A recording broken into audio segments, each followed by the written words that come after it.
If your TCL Roku TV picture kinda looks cropped, stretched, or zoomed in like this, you can fix it by changing the picture size to full screen and take it back to normal.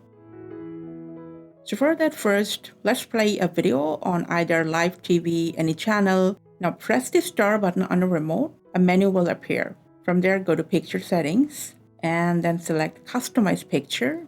And here, you gotta just scroll down to Picture Size. Now, it's usually supposed to set to auto, but if the screen looks off or is set to stretch or zoom, you can switch between normal and direct. And you can also try auto until you find the best full screen fit.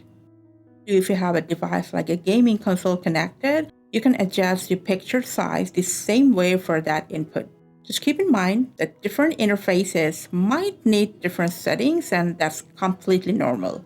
But you know what? If you want the same picture size across all input, in the picture size settings, just scroll down and make sure to select Apply Settings to all inputs. That's all. Happy streaming!